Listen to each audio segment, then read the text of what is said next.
السلام علیکم۔ ماہ جمادی الاخر میں حضرت ابوبکر صدیق رضی اللہ تعالیٰ عنہ کی وفات۔ یہ مضمون ڈاکٹر تمیم احمد قاسمی، چیئرمین تنظیم فروغ اردو تمل ناڈو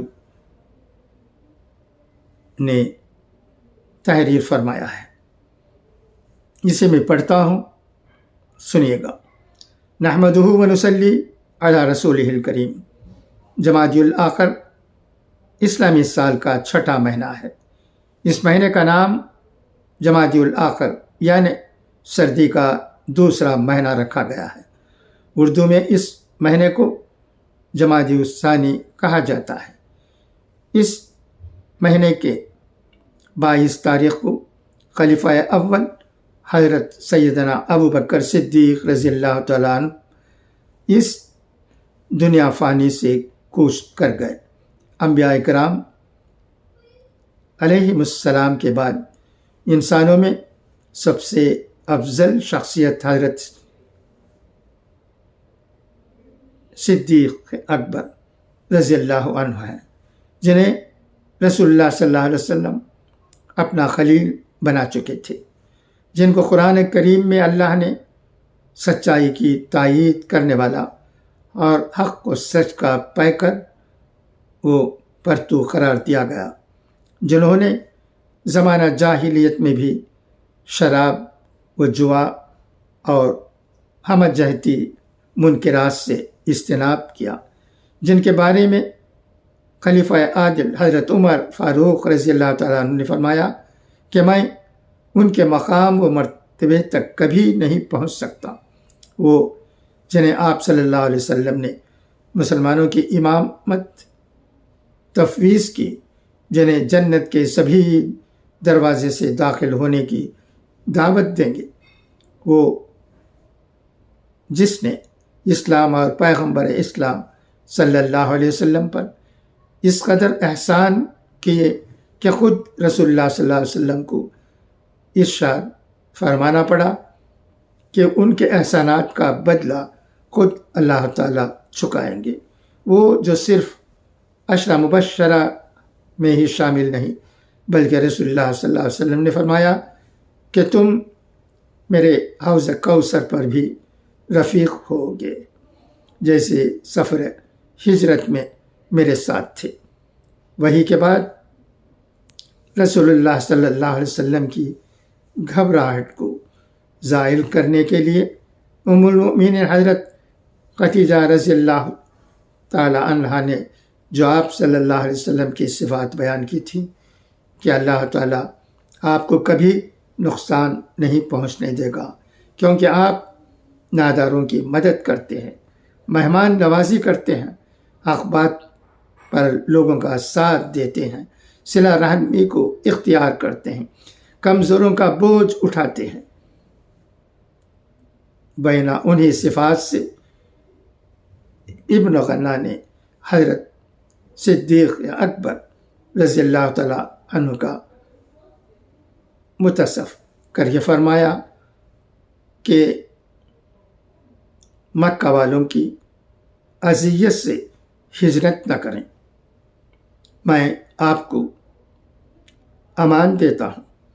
نام و لقب خلیفہ بلا فضل رسول اللہ صلی اللہ علیہ وسلم کے جانشین حضرت ابوبکر صدیق رضی اللہ تعالیٰ عنہ، آپ کا نام عبداللہ بن عثمان بن عمر بن عبد القرشی التیمی تھا اور آپ کی کنیت ابوبکر تھی۔ آپ ابو قحافہ کے گھر میں عام الفیل کے 2 سال 6 ماہ بعد 573 کو پیدا ہوئے۔ آپ کے لقب صدیق اور عتیق قرار پائے۔ آپ نے رسول اللہ صلی اللہ علیہ وسلم کی ہر لمحہ اور ہر گھڑی تائید و نصرت کی۔ آپ صلی اللہ علیہ وسلم کے اعلان نبوت اور سفر معراج پر سب سے پہلے تصدیق و گواہی آپ نے دی، جس پر آپ صلی اللہ علیہ وسلم نے حق و سچ کی تائید کرنے کا لقب صدیق عنایت کیا۔ حضرت ابو بکر رضی اللہ عنہ خوبصورت چہرے والے اور کشادہ پیشانی کے حامل تھے۔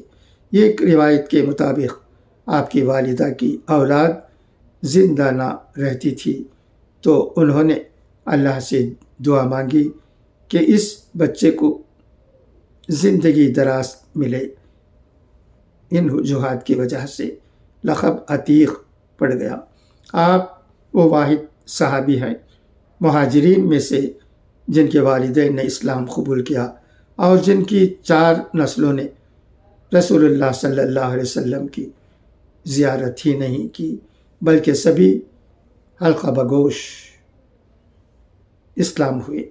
قبول اسلام وہ موقع ہے کہ جب اسلام کی صدائے حق کو قبول کر کے حضرت صلی اللہ علیہ وسلم کا ساتھ دینا اپنے آپ کو مشکلات میں ڈالنے کے مترادف تھا، کیونکہ اعلان نبوت کے بعد مشرکین مکہ آپ صلی اللہ علیہ وسلم کے بھرپور مخالف ہو چکے تھے۔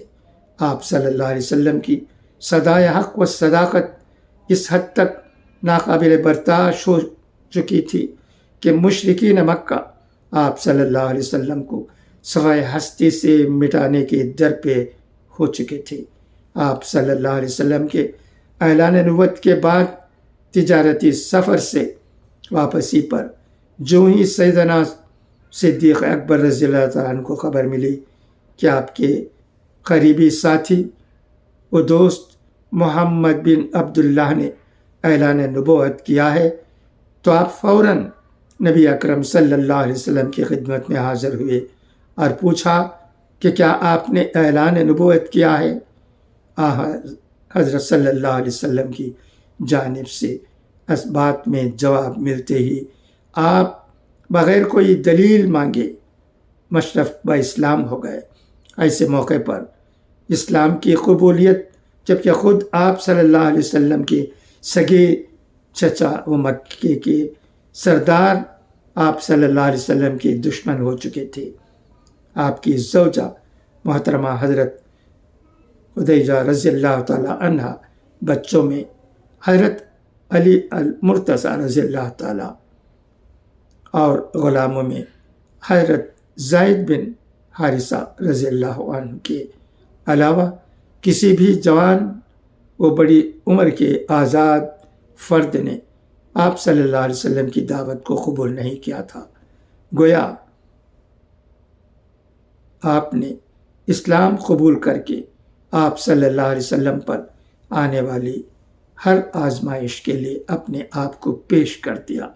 پیغمبر اسلام پر فدائیت اسی زمانے کا مشہور واقعہ ہے کہ نبی اکرم صلی اللہ علیہ وسلم خانہ کعبہ میں تشریف لا کر کفار کو دین متین کی دعوت دینے لگے تو کفار نے جواباً گردن مبارک میں کپڑا ڈال کر آپ صلی اللہ علیہ وسلم پر تشدد کرنا شروع کر دیا۔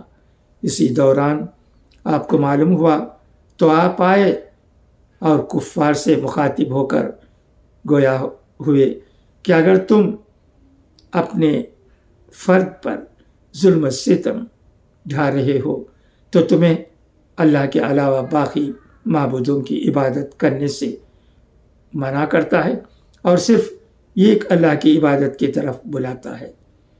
یہ کہنا تھا کہ کفار مکہ نبی اکرم صلی اللہ علیہ وسلم کو چھوڑ کر آپ پر حملہ آور ہو گئے۔ کفار نے آپ کو اتنا مارا کہ آپ بے ہوش ہو گئے۔ آپ کو اس حالت میں گھر لایا گیا۔